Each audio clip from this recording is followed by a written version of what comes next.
I never meant to make an entrance.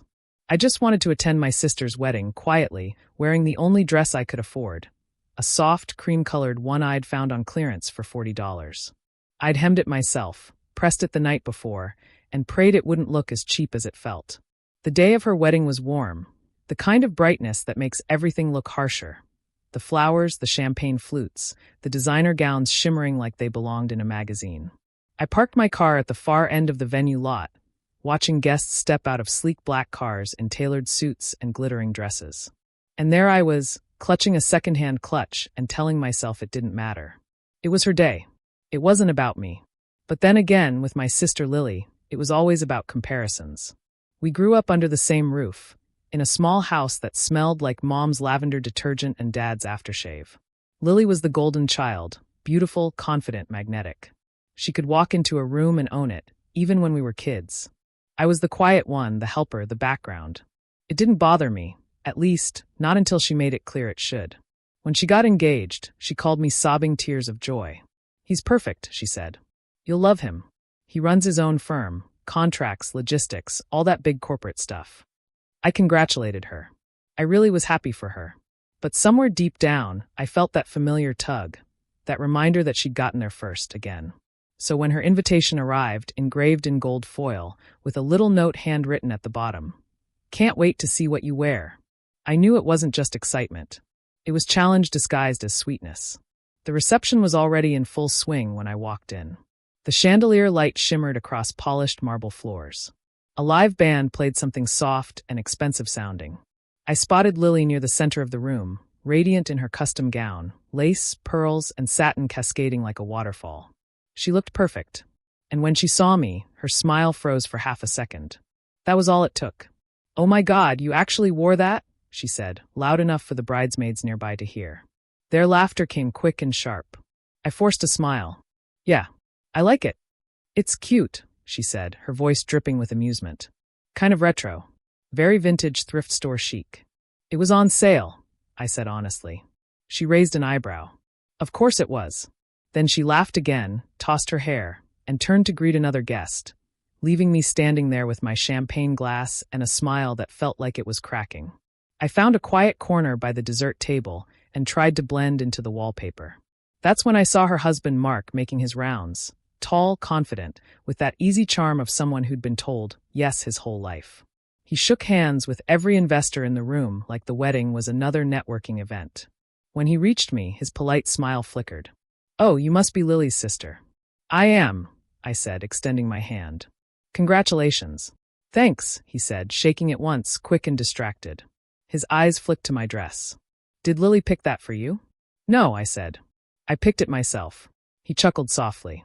"Ah, well, it's nice of you to keep things simple. Refreshing, really." Then, with a nod, he walked away. Simple. The word burned.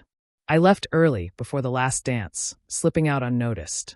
The parking lot was quiet except for the muffled music echoing through the glass doors. I sat in my car for a long moment, staring at my reflection in the rearview mirror. I looked small. Not because of the dress, but because I'd let them make me feel small. That was the last night I let anyone do that to me. In the months that followed, I poured myself into the one thing I could control, my work. For the past 3 years, I'd been building a logistics tech startup called CircaFlow, focused on automating contract management for mid-sized suppliers. It wasn't glamorous, and it definitely wasn't profitable yet. I'd built it out of my tiny apartment, fueled by instant noodles and insomnia. But that night after Lily's wedding, something in me hardened, a quiet resolve. Every insult, every laugh, every look of pity became fuel. I stopped going to family brunches. Stopped comparing my milestones to hers. I started taking bigger risks, pitching to investors, refining our software, learning the language of business instead of emotion. For the first time in my life, I stopped chasing approval and started chasing progress. It took almost a year before anyone noticed. Then one day, I got a call from a mid-sized construction firm in the city. Their old contract systems were outdated, and they were looking for a more efficient digital solution. "We've heard good things about CircaFlow," the man said. "Can you meet our head of operations next week to discuss?" When he told me the company name, I froze. Harland and Pierce. Mark's company. Lily's husband's company. I almost said no. The thought of seeing him again, of him knowing what I'd built, terrified me more than I wanted to admit. But then I thought about that moment at the wedding, his glance, his voice, his amusement. And something inside me straightened. The day of the meeting, I wore a navy blue suit. Nothing fancy, tailored but clean. I tied my hair back, dabbed on a little lip color, and looked in the mirror until I could see confidence staring back. When I arrived at Harland and Pierce, I walked into the lobby and gave my name. The receptionist smiled politely. "You're meeting Mr. Harland in conference room 3. Mark Harland." Of course. The elevator ride to the 3rd floor felt endless. My reflection in the mirrored walls stared back at me. Composed, professional, but with a pulse that wouldn't calm. I could almost hear my sister's laugh from that wedding night, see her friend's eyes darting to my cheap dress. I inhaled slowly, let the air sit in my chest, and whispered under my breath, "Not this time." The receptionist opened the glass door. "Mr. Harland will be right with you." The conference room was pure corporate theater. A polished oak table, a wall of glass looking out onto the city skyline, and a silver carafe of coffee that smelled like money. I took a seat, laid my folder neatly in front of me, and adjusted my blazer sleeves. A few minutes later, the door swung open. He walked in with the same self-assured stride I remembered from the wedding. His tie was sharp, his smile automatic. For a moment, he didn't place me. Then his brow furrowed slightly. "Wait, you're Lily's sister, aren't you?" I smiled calm. "I am. It's good to see you again, Mr. Harland." He chuckled. "Please, Mark." "Wow, small world. I didn't realize you worked for Circaflow." "I don't work for them," I said evenly. "I founded it." He stopped in his tracks, surprise flickering across his face. "You're the founder?" "Yes." He recovered quickly, giving a polite, professional grin. "Well, that's impressive. Let's see what you've got." The next hour was all business. I walked him through the platform, showing how Circaflow automated supplier contracts, tracked deadlines, reduced errors. He asked sharp questions, good ones, and I answered each one without hesitation. For the first time, the power dynamic had shifted. When the presentation ended, he leaned back in his chair. "You've built something solid," he said, tapping a pen against the folder. "We've been looking for a solution like this." "Then let's talk partnership," I said. He smiled. "You're confident. I've learned it's cheaper than arrogance." His smile faltered slightly, and for a moment, there it was, the faint echo of that night at the wedding, when he'd looked at me like I was invisible. But this time, he was the one struggling to read me. We finalized the initial paperwork over the next few weeks. Every email, every call, every meeting was another small victory. Mark's team loved the platform. He kept complimenting the interface, the responsiveness. Each time he said, "You've really done your homework." I wanted to laugh.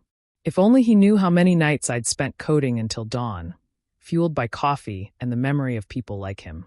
When the day came to sign the full contract, his company's legal team joined us in the conference room.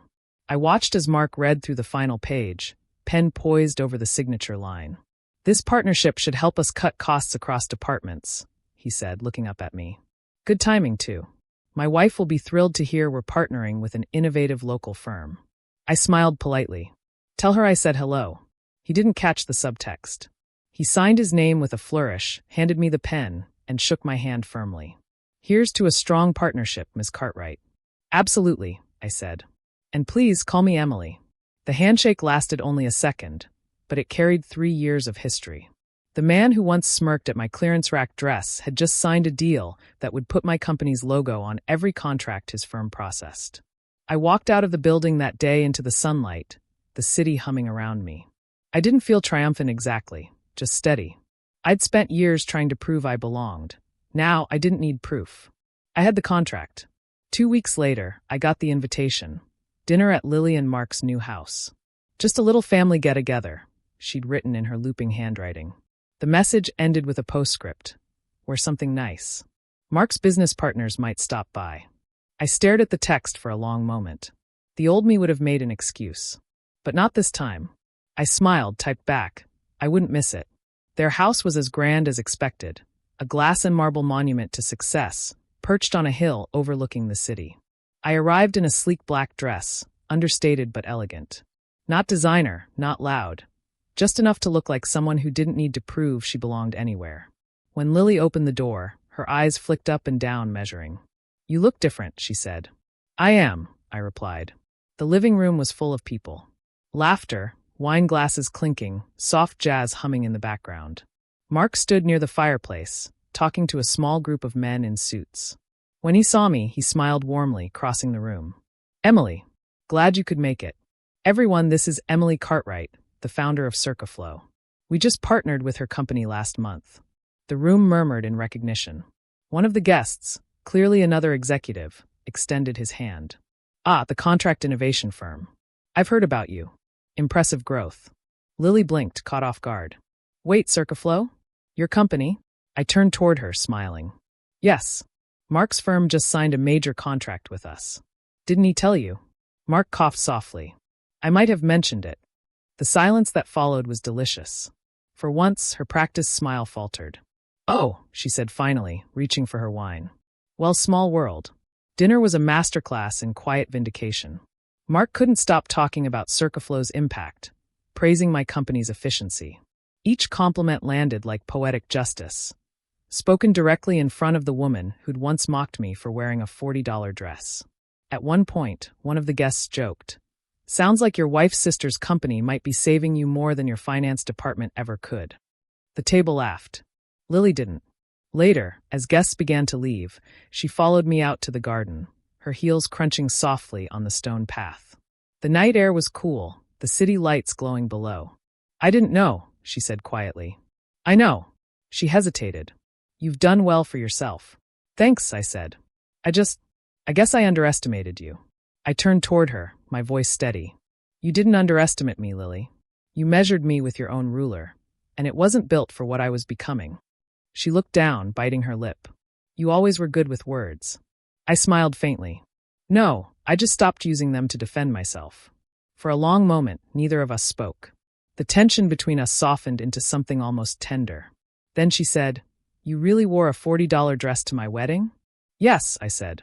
"And it was worth every penny." Lily laughed quietly at that, a nervous, uncertain sound. She looked at me, and for a second I saw the sister I'd grown up with. The one who used to braid my hair on the porch and steal Mom's cookies before dinner.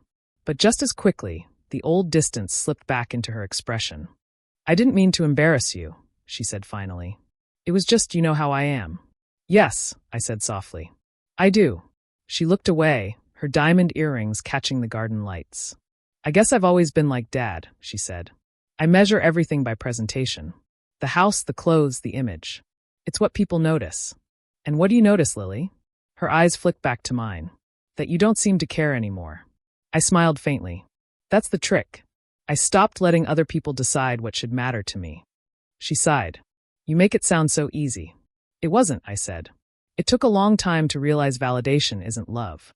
She didn't answer, and for a while we just stood there, the city humming in the distance, the cool air brushing through the garden hedges.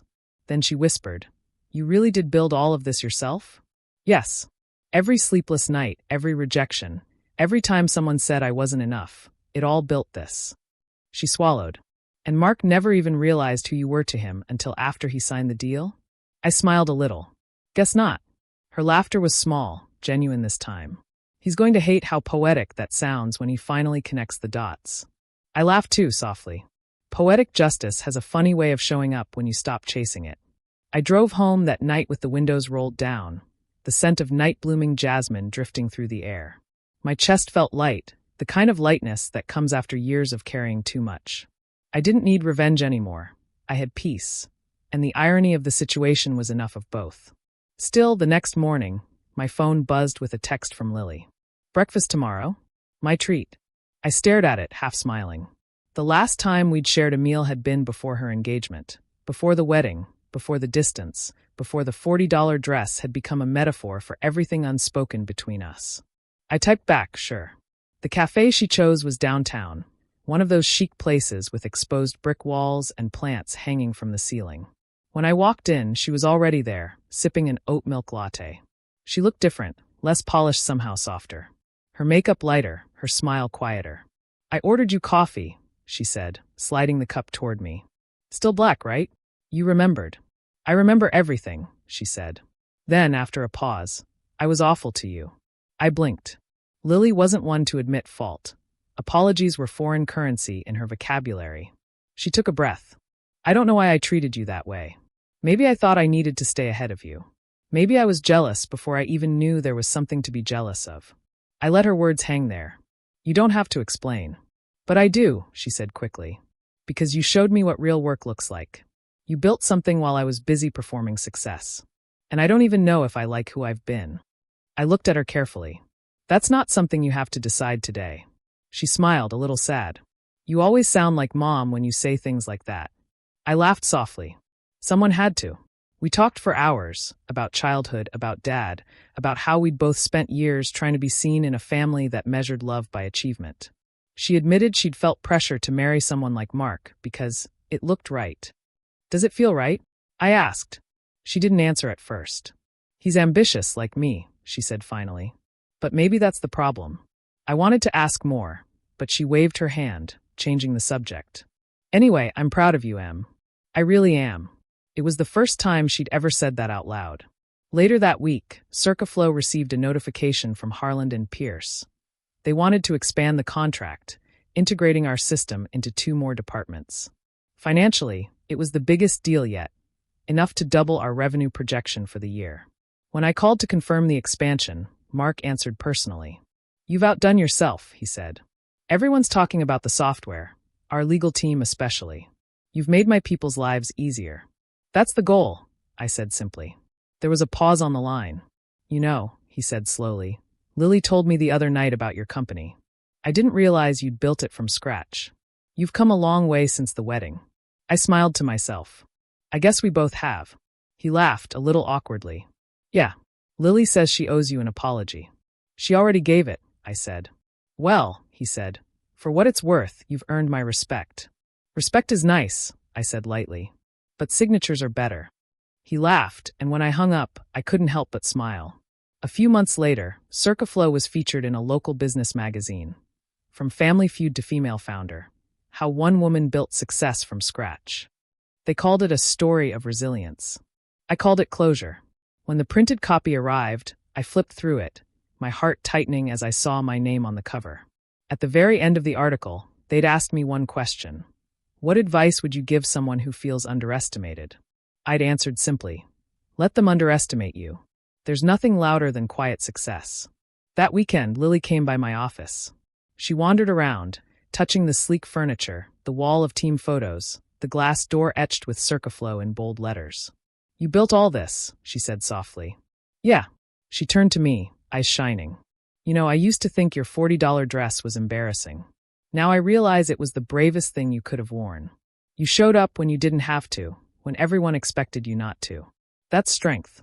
I smiled. It was just a dress, Lily. No, she said, shaking her head. It was proof that you didn't need to look rich to become rich. I laughed, stepping forward to hug her. For once, she didn't hesitate. That night, after she left, I sat at my desk looking at an old photo.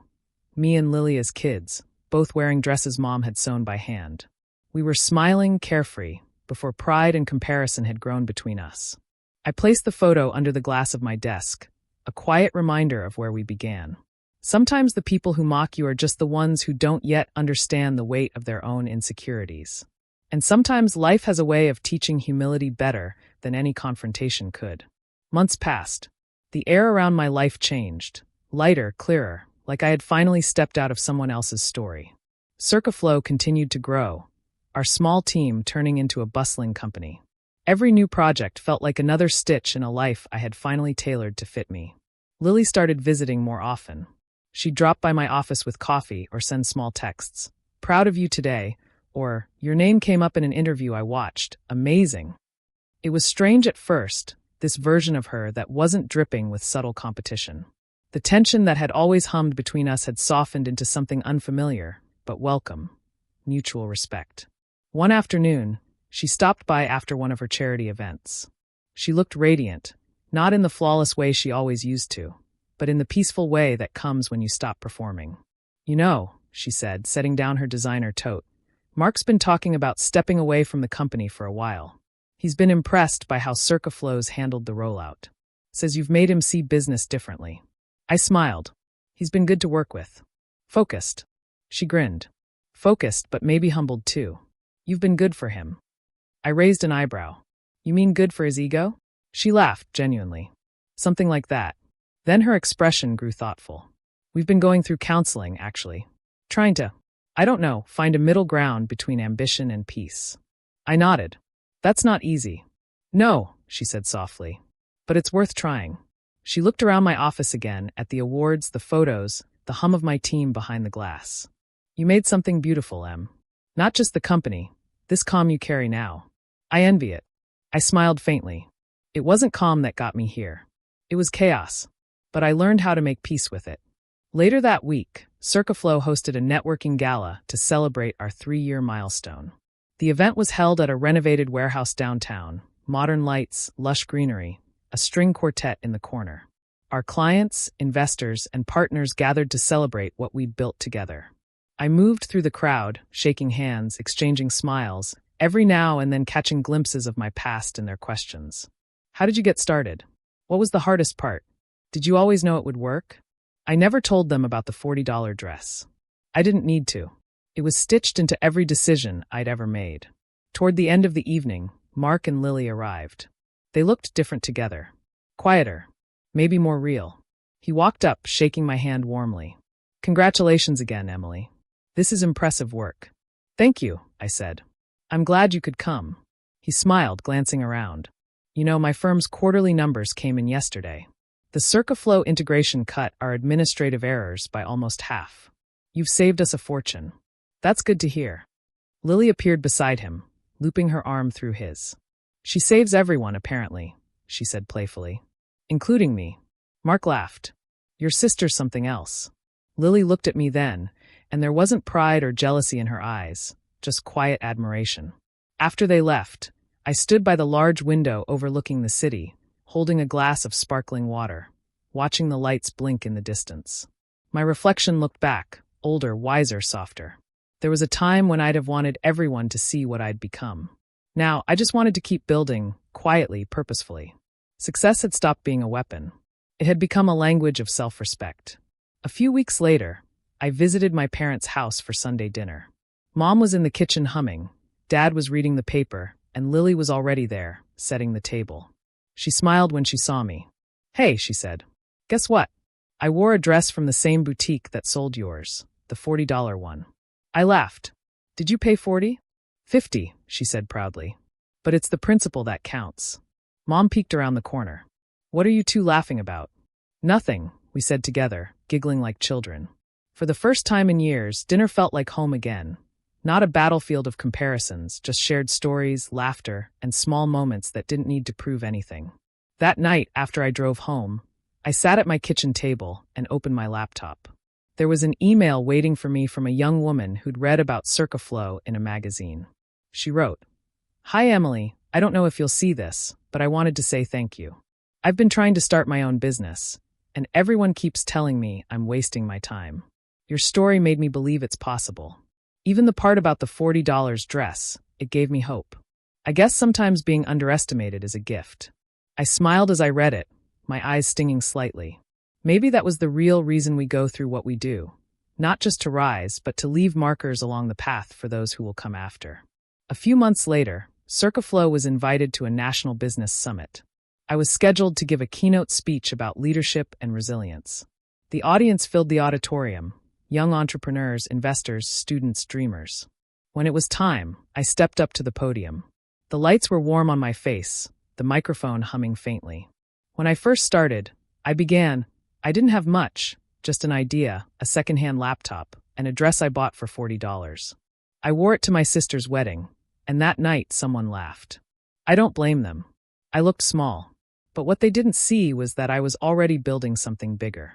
The crowd was silent, leaning in. I used to think success meant proving other people wrong, I continued. But real success is proving yourself right, especially when no one else can see it yet. Sometimes the things we're mocked for become the very symbols of our growth. So let them laugh. Let them doubt. Let them call your efforts small. Because small beginnings are still beginnings. I smiled, letting the moment breathe. And sometimes, one day, the people who once mocked your $40 dress might sign $1 million contract with the person you've become. The audience erupted into applause. Life has a strange rhythm. The same people who laugh at your beginnings might one day depend on your success. The key isn't to fight them. It's to keep going long enough that their laughter fades behind you. Comparison is poison. Purpose is cure. And strength doesn't always look glamorous. It can wear clearance dresses and still conquer boardrooms. So if you're standing at the edge of your dreams, feeling small, doubting your place, remember this. The world doesn't decide your worth. You do. Thanks for watching. And don't forget to subscribe for more stories like this. Because sometimes, the sweetest revenge isn't revenge at all. It's grace.